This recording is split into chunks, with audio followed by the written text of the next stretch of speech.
Welcome. It's June 28th, 2022. My name is Joe Weston, and we're here for our weekly online practice for reviving the global heart. And as I always say, it warms my heart to see familiar faces, and it warms my heart to see new faces as we gather from people around the world, holding space for the vision of a world with that can possibly hold lasting peace, supporting one another as we cultivate within ourselves a deeper sense, an enhanced sense of resilience and fierce compassion. And and it's been really a pleasure to have the discussions we've been having. It's been a pleasure to have the guests we've been having. It's a pleasure to practice with one another, learn from one another. And I'm feeling compelled to, I try, as you know, with the Fear Civility work, I try to hold a higher perspective because the temptation is it's such a strong magnetic pull into the muck and mire of politics and what's unfolding and the polarization. And as you know, I'm writing this book, which if you're all praying with me, thank you for your prayers. The plan is that by the beginning of September, the book will actually be published. And it's been an interesting process for me because I started writing the book before the pandemic. Oh, Todd, thank you for keep reminding me. The book is written. The book is written. We're revising. I started writing the book before the pandemic. I had about 30,000 words written, and then we had a global pandemic, and suddenly a lot of the words that I wrote weren't pertinent anymore. They didn't, because the world was different, and this book is really trying to be in relationship with the world. And then every week of COVID, the world changed, of the pandemic, and I would say that I actually wrote a blog post about that by the end of the week, I feel like, okay, I got my strategies about how to deal with this changing world. Then Monday would come and the world would change again, and it would have to start over. Does that sound familiar? And so we were all really forced into a boot camp of learning how to be in the present moment, how to cultivate resilience, and how to stay authentic to ourselves in that experience. And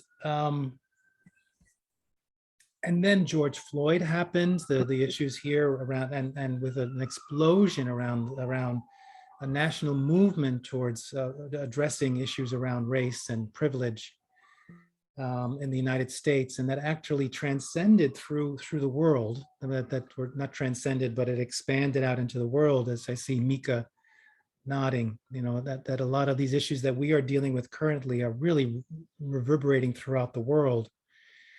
And every time I would write, I'd have to rewrite. And it seems like every time I get into a flow, the world changes. And I was happy to see that I was able to finish the book. And it just feels like in the last month or so, the world has shifted in another way.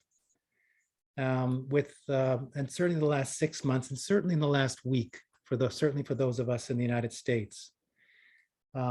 With Russia invading the Ukraine, and in a sense, if you think about it in a very obscure kind of way, we're right back to where we were in the Cold War, where even though the United States is not directly involved with war, it's still we're still funding a war happening between, so it's still the US versus Russia in a way. And there's still the world dealing with these two superpowers with a lot of weapons and exerting their might in ways that may not always be productive, and that may not always be serving all mankind, all personkind, all womankind, and the planet itself. So I'm just noticing, having gotten to this phase in the book now with what's unfolding here in the United States with these decisions that have gone down by the Supreme Court. I don't want to get too much into the muck and mire, but I feel like I need to say something, or we need to say something. We need to honor that from the perspective of looking at it. A lot of people are hurting, and a lot of people are confused, and a lot of people are angry, and a lot of people are frustrated, as one should be.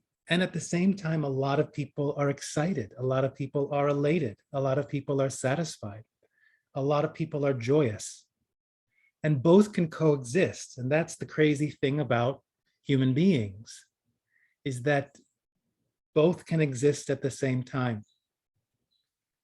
And I don't have an answer about to make this go away. I don't have an answer about how to make people's pain go away and frustration or fear.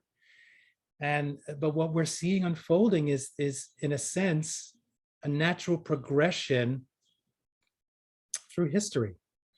You know, having lived in the Netherlands and coming in the late 80s, I got to speak with people who lived through World War II, people who were children or who didn't have food, who had to eat tulip bulbs, boiled tulip bulbs, and that's the only food they had.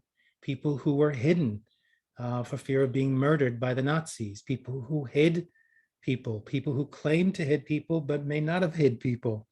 There's just so many aspects to that. And I got to really understand how lucky I was to grow up in the United States in a time when it was flourishing, in what I'm calling the bubble. And not just the US, but I think since World War II, a large portion of the Western world and certainly European world really, and countries like eventually Japan and countries were thriving. And it's a bubble. When you look historically, it's the anomaly. I think we forget that what we are used to is the anomaly. So having experienced, talked to people who lived through World War II, having been in Sri Lanka and India and other parts of the world where I have seen absolute devastating ways that human beings are treated and are living, that is normal for billions of people on this planet. After going to the Soviet Union, being invited there to teach in a theater school there, and seeing at the very end of, in perestroika, the very end of the Soviet Union, what it means to live without personal freedoms. It really helped me frame who I am. And one of the reasons why I wanted to come back to the United States was to help Americans to see that this is the anomaly. And having worked extensively in the Middle East, particularly working with Palestinian people and just seeing the way laws have been set up. The interesting thing about all of this is that these are all legal ways that human beings treat each other. And I want to bring up that point, is that in a sense, what's happening here is America is finally catching up in a sense to what most of the world is going through, which is it's not a fantasy, it's real life. And that for many people, even people who are living under miserable conditions here in the United States, there's still a certain level of perspective of not knowing what's happening globally. And and the reason why we do this practice is that we break through some of that. A lot of what we're in right now is that people being focused, so narrow-mindedly focused on issues and being pitted against people who have different issues, but seem to have brought them together where they become a struggle and like the rams pushing against each other. We're all stuck in this very narrow way of approaching what's happening, and we're not seeing that forces outside of that struggle are taking advantage of our stuckness. And that is what we're seeing unfolding, where people are finding that I'm trying to be neutral here, but that opportunistic forces have come in and are shifting how we're expected to treat one another. And I think that's an important thing to consider, is that in this practice that we're doing, we're taking care of ourselves. We're cultivating our resilience, and we're understanding the importance of expanding our capacity to see what is happening. And that in a sense, all that has been unfolded this past week, I mean, we're talking a lot about abortion, and that is, and and Roe versus Wade. Uh, but there's also, the Supreme Court has also done a number of other things where they have now made it legal for people to carry guns in New York State, for instance. And if you've been to New York City, just imagine what that is going to be like with millions of people on a piece of land about this big, where everyone is now capable of carrying a gun. So a lot of the things that we've built in to protect us and to take care of us and to keep us in a civil state of being are being on some level stripped away from us. And it's all being done legally, really. And basically, this may sound really harsh, but from a fear civility perspective is, if we get caught up in the polarizing ways of looking at it, that I'm good and they're bad, or in I'm right and they're wrong, or in let's just leave it at those. If we're caught up in those, then we're not going to get to new solutions. Because in essence, they don't think what they're doing is bad. Some of them probably do, but a lot of them don't. They have a strong fundamental belief in what freedom means, in when life begins, and they're just living out what they believe to be true, as are we. And I'm placing it an us and them kind of a thing here, so I apologize for that. And they're doing it well. So I think that's the message I would like to bring. If we hold on to that they're bad, we're never going to find reconciliation. If we hold on to the fact that they're wrong, we're never going to find reconciliation. We're never going to find solutions. Let's leave reconciliation out of that. And that stems from this idea that a lot of the way we are dealing with our social issues and civic engagement is from the perspective of someone has to win and therefore someone has to lose.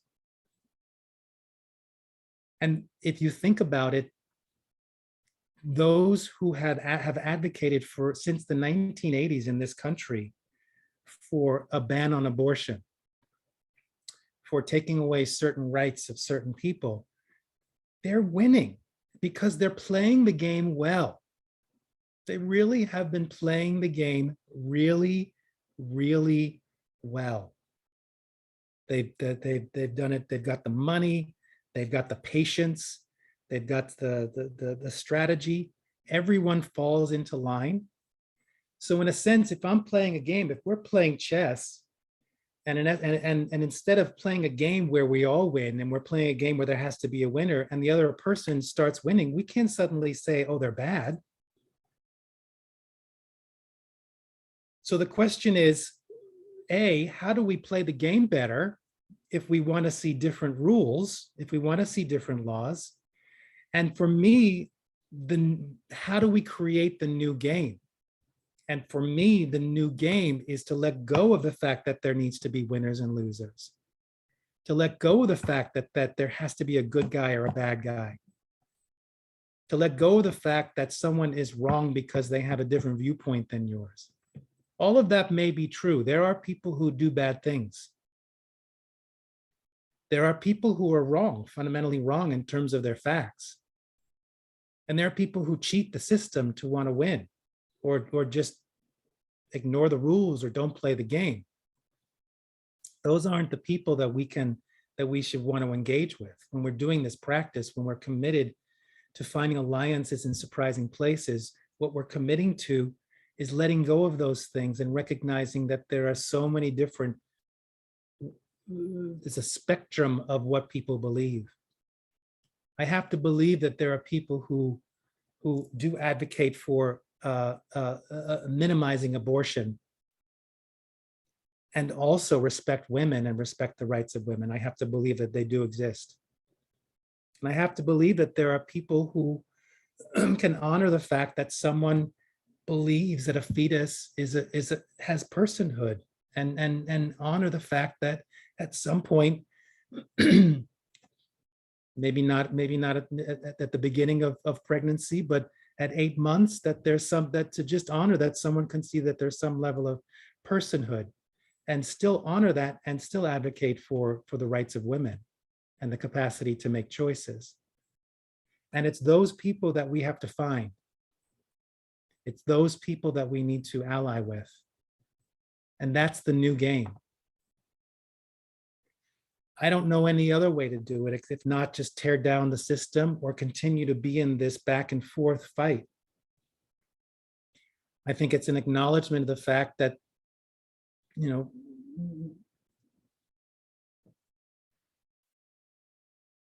how we're playing the game could be different. To recognize that historically we're entering a phase that most people on this planet are experiencing on a daily basis. And how do we cultivate the fortitude and resilience for that? And remember that as we elevate out of all of this, what the stories that I've heard from people in the Soviet Union, from people in Palestine, from people in Sri Lanka, from people in the Netherlands who experienced occupation from the Germans, is what got them through that was a belief in the human spirit that transcends politics, that transcends race, that transcends nation, that transcends gender, that transcends economic status.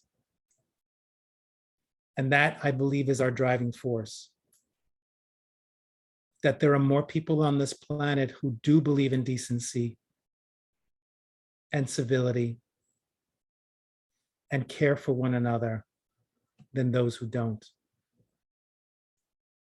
So I'm sorry, I didn't know where I was going. I may have been rambling. It's a lot. It's a tricky subject. You can tell, at least I feel that there's a lot of pain. I don't have the answer, but I'm trying to put it into context of what we're doing. Does anybody want to share anything based on what I've said? I feel like, and then we can do our practice. You're muted, Tim.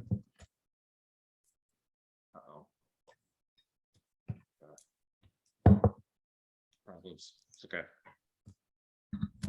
What were we going to say? No. What happened? Can you hear me now? Yeah. Okay, sorry about that.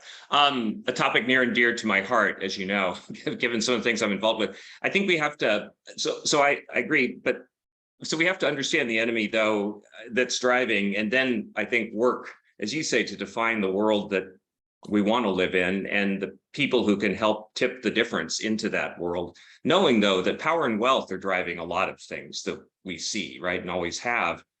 And so it's tricky, as you say.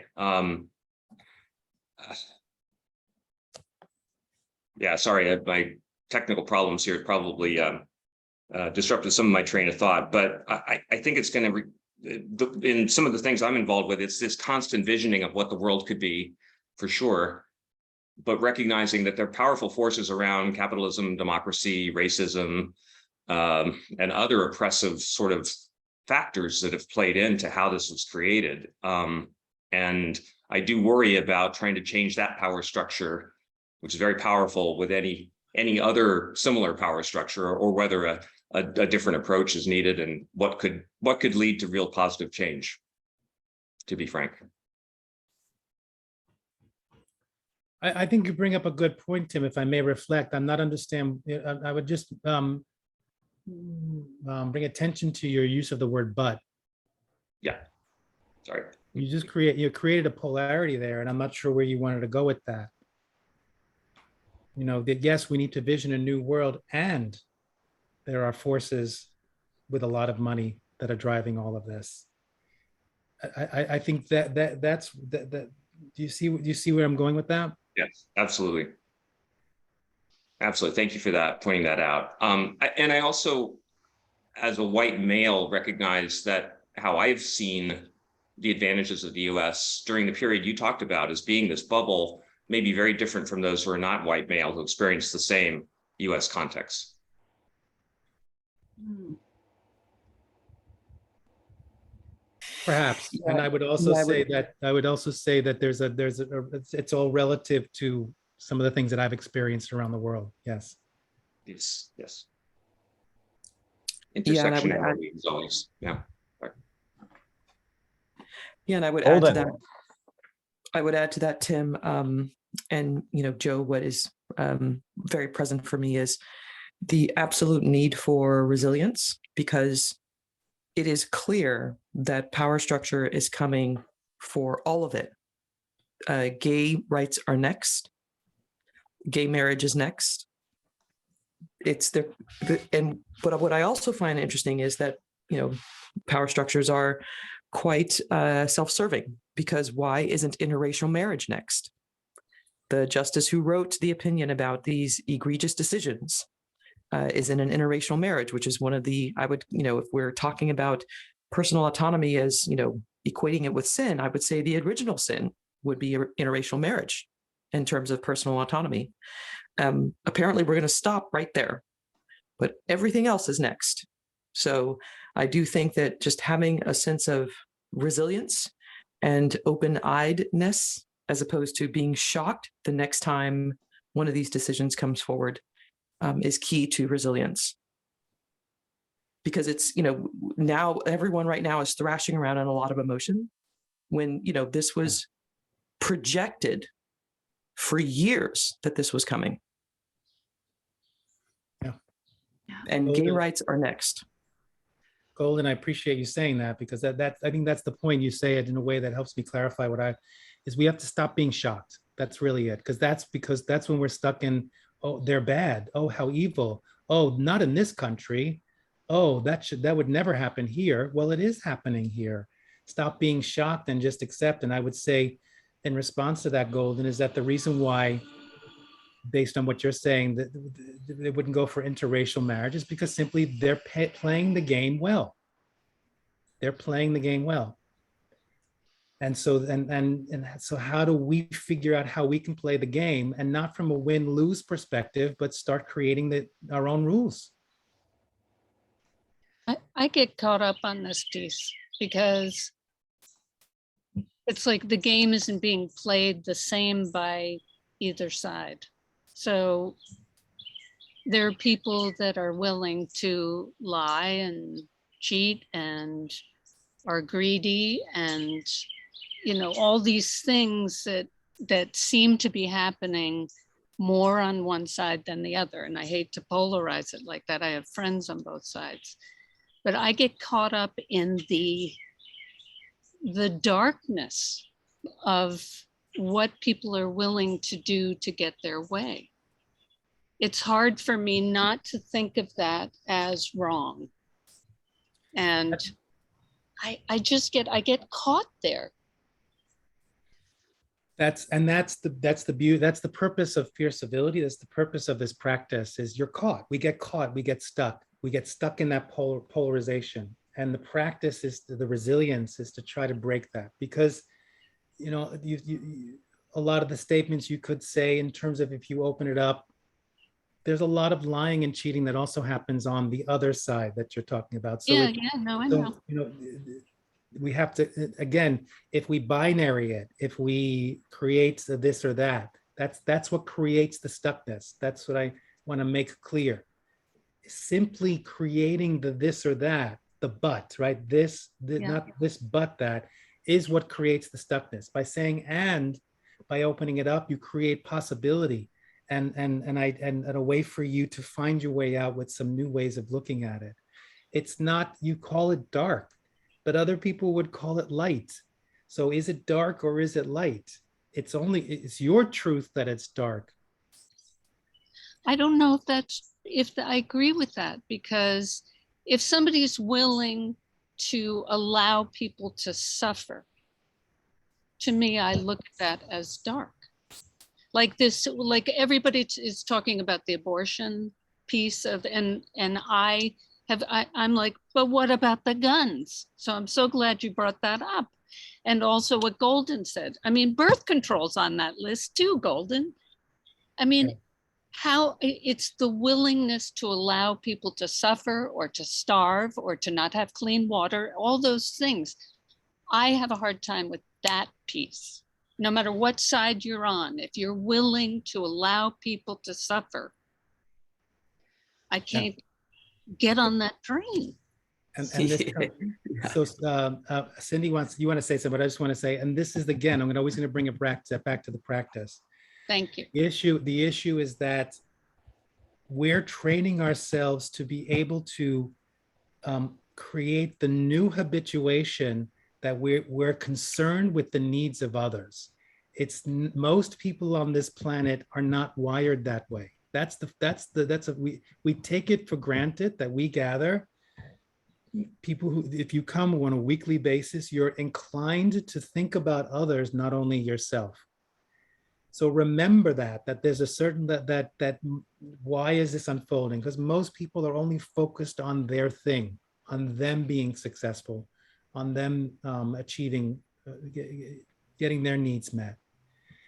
And that, so in a sense, that helps me not to be confused.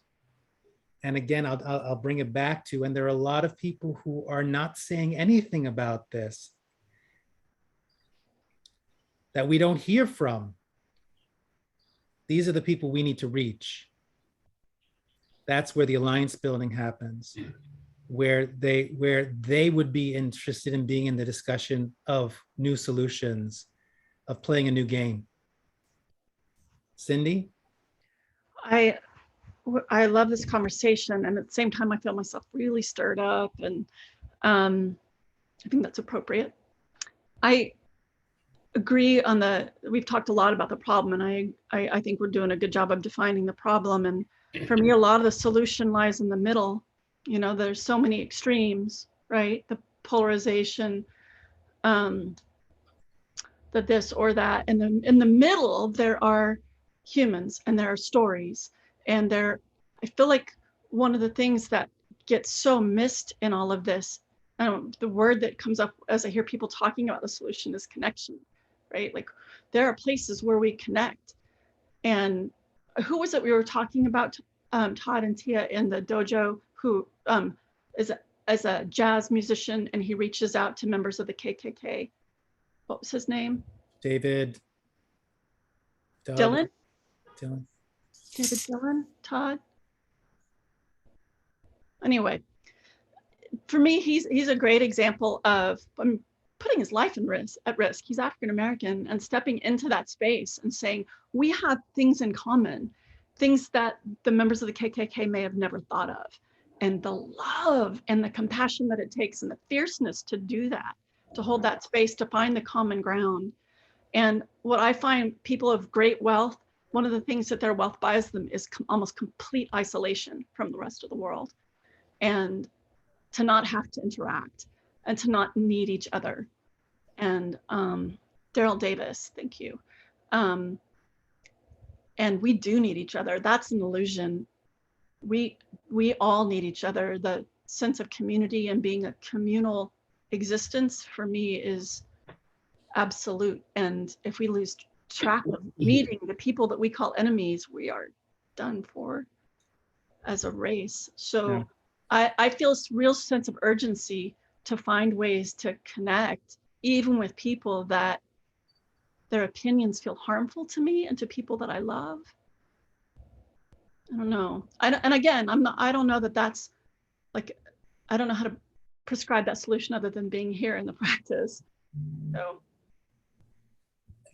Thank you, Cindy. That's beautiful. Yeah, I want to bring it back to that, and I want to actually do our practice to get us into let's take. So I couldn't make up a story that I purposely did this to get you activated so that you can do this practice feeling activated. But let's go with that story. Maybe on some level I did. And I want to bring it back to the stories I heard of that in times of crisis.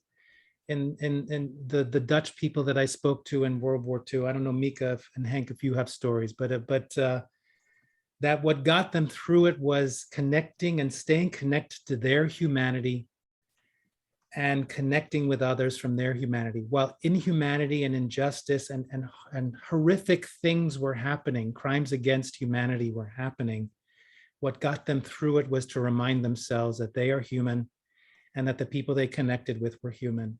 And if that's all we do for the next year or two, we're serving a tremendous purpose. So let's take that into our practice. Thank you for all your shares,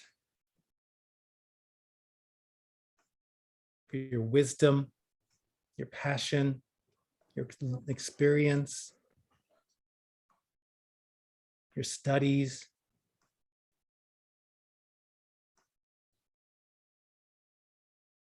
Sitting in a way where your spine is straight without being rigid.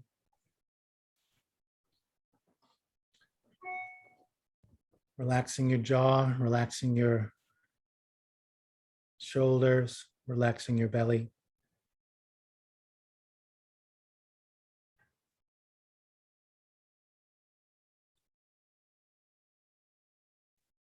Bring attention to your core. So we're in our heads where we get caught up in concepts and mental constructs and this or that, in compartmentalizing and labeling. And the practice is to actually train us to bring ourselves more into alignment and imbalance between our heads, our hearts, and our bodies and our core. So we swing the other way from our heads to our core to get us more into a place where there is no judgment, there's only assessment. There's only sensing. There's only awareness of the present moment. When you're in your awareness, there's no more discussion of past, there's no more discussion of future. Everything simply is. And the starting point of transformation and change is to first allow everything to be exactly as it is in this moment.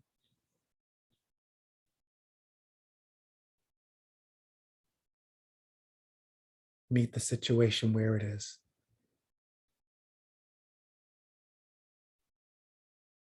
From your center, become aware of your contact points, parts of your body that are connecting with what you're sitting on the ground. Using that as an opportunity to connect in and know that you are held in these moments when we feel like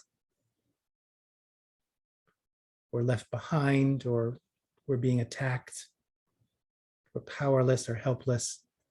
Just dropping in and feeling held reminds us Mother Earth always has us.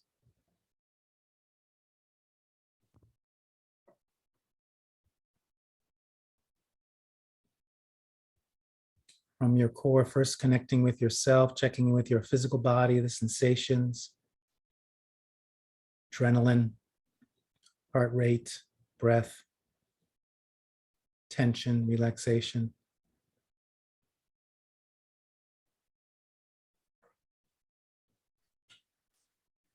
From your center, becoming aware of your emotional state of being, what emotions are flowing through you, giving them permission to flow. No need to censor any of them. They're all welcome.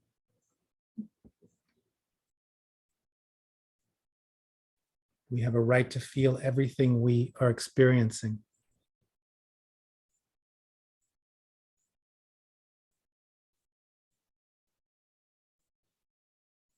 We don't necessarily have to act on those feelings, but we have a right to feel them. From your core, become aware of your thoughts, speed, density, quality.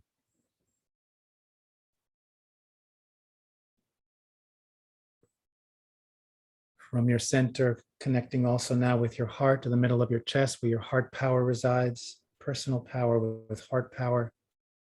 From your center and from your heart, connecting with that part of you that has access to something larger than yourself. The part of you that transcends all of the mundane. may still be in relationship with the mundane, but transcends it from a perspective attachment to it. And from that part of you connecting with that which is larger than yourself, which can see and hold all of what we're experiencing in our world right now from a larger context.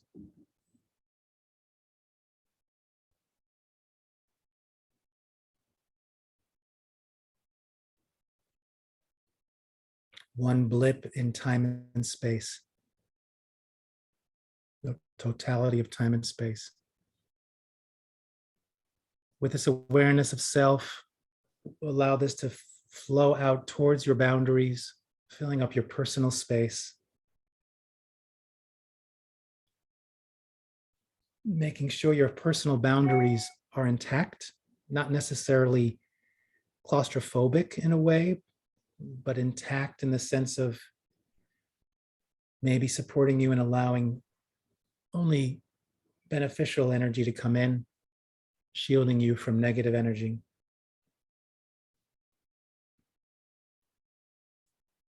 With this awareness of self in this present moment, take a full breath in. Holding this higher perspective of within yourself, now from your center and from your heart, becoming aware of your surroundings, placing yourself in a context, now bringing that higher perspective into the here and now.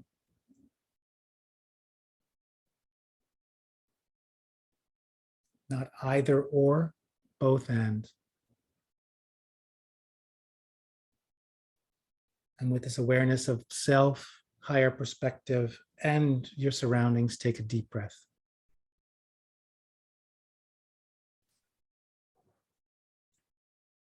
From your center and from your core, taking this awareness of self, totality of self with you as you now from your center and from your heart connect with those in this meditation circle. In a shared experience. Honoring one another for our commitment to our practice.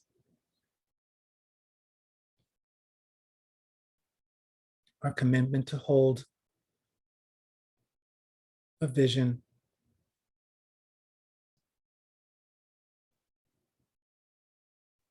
Where our best selves can flourish. With honor and respect with those in this meditation circle, from your center and from your heart, take a full breath in.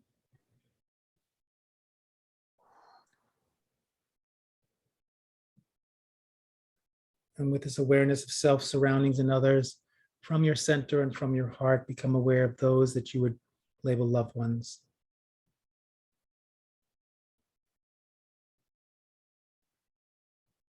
Who can you create stronger alliances with, perhaps?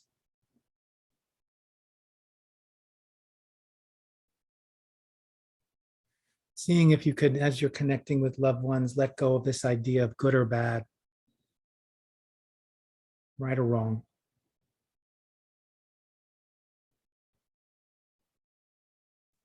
Simply see them for the totality of who they are in this moment.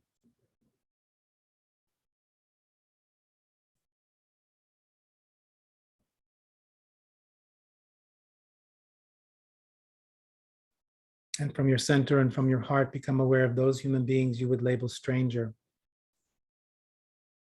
How many can you hold in your heart in this moment? Who do you see who rises in your heart?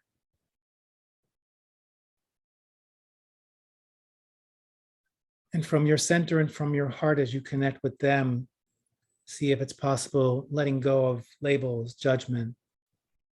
See them for the totality of who they are in this moment. If you let go of within yourself and within them a need to label good or bad, what are they?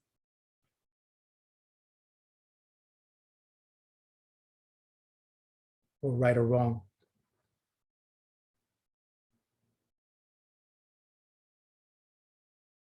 Allowing energy to flow and emotions to flow.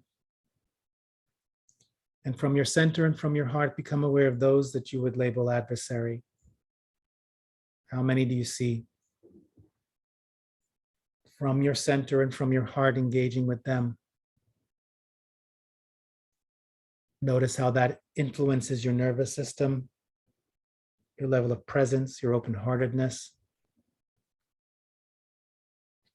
And this experiment of letting go of judgment and letting go of this idea of good or bad, what's left? If they're neither good nor bad, what are they?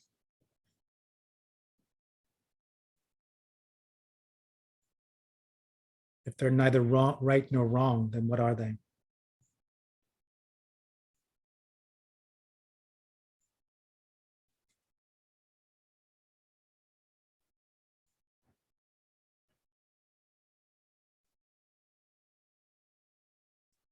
How is this influencing you? How is this stretching your sense of resilience, your sense of compassion?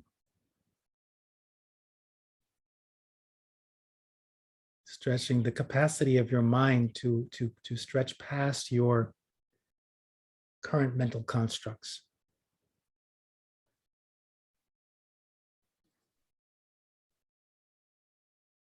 And with this awareness, allowing all human beings to flow into your heart, taking a nice deep breath as all human beings sit firmly in your heart. Nice deep breath.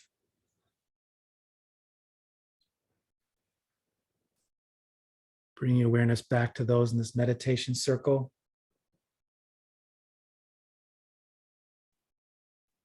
Allowing them to flow into your heart. Bringing your awareness back to your surroundings. Allowing your surroundings to flow into your heart as you bring your awareness back to yourself.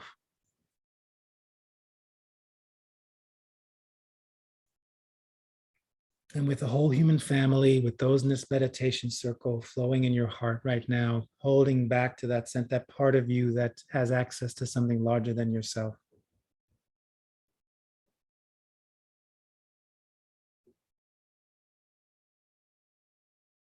Recognizing the power in your humanity. Powers and capacities that you may not even be aware that you possess at this moment.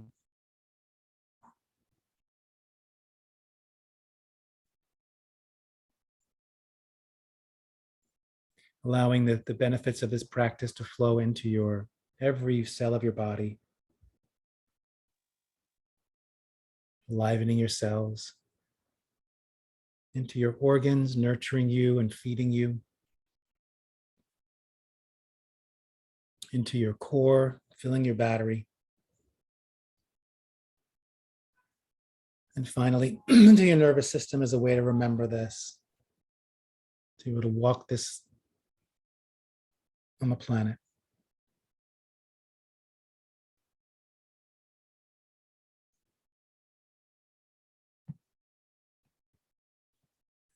And let's take one final breath to close this practice.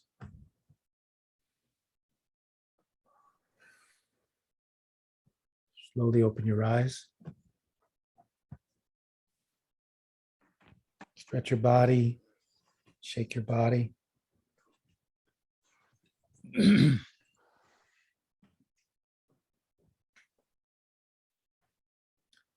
So we started with a motivation. We had our discussion.